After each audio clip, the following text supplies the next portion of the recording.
So recently, I was playing Elden Ring when I had an idea, a vision. What if I made a working tank in Minecraft with armor? So I continued playing Elden Ring. The next day, I thought about that tank a lot and came up with an idea. The real issue was making a flying machine. The most common type of flying machine is flawed. When activated, it will continue unless broken or if it encounters a wall. This will not work for a tank because it wouldn't be realistic. A tank that cannot stop unless it is broken or encounters a wall is a very bad tank. So I went to work and came up with a design that worked.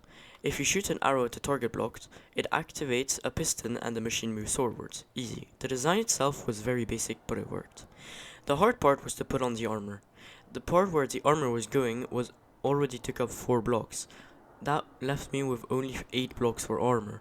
The armor itself was easy. Netherite was the only block that worked for this situation. Sorry for the people planning to build this in survival. So I slapped on 8 blocks of netherite and the machine was finished. Right? Well, no. The design had one fatal flaw. It had no side armor.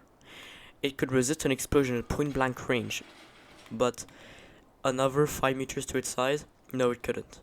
I had to solve my problem. Then I had an idea, and that idea sparked into the second model of the tank. This tank may not seem like it, but it actually is 2 tanks in one. This had a good side, being able to have way more armor, but it also had a bad side. If it broke while moving, then you needed to basically rebuild the entire thing. So it just had not to break down in mid-fight. Easy enough, right? Well, again, no. The second model ran into the exact same problem as the first. It had no side armor, so I thought, and again, I had an idea. I had basically perfected the flying machine at this point, so if I changed the way the armor was, then maybe I could solve the side armor problem, so I tried. Design after design failed. I even tried replacing the target block with an activator rail for some reason. It did not work. Until I had an idea. All the previous designs had armor on the top. Was it even necessary? Well, I can tell you that it was not. Finally, I came up with the third and final design. But it wasn't finished. While the frontal part could resist a point blank explosion, the back part could not and would break. The problem was solved very fast just by armoring it. I then ran into my final problem. Where does the crew go? I thought of it a bit and had an idea. Trapdoors.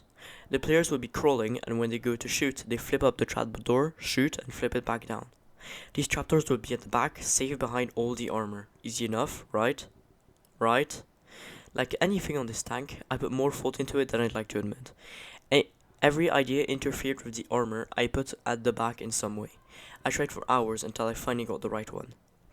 And I was done. There are 5 different classifications for tanks. Light, medium, heavy, tank destroyer, and SPAA. In what classification would this tank stand? This thing has an average speed of about 1 kilometer per hour, so you'd think it's a heavy tank. However, it doesn't have a barrel, so would that make it an SPAA? Would it even be considered a tank? Or even a vehicle? Well, that's for you to decide.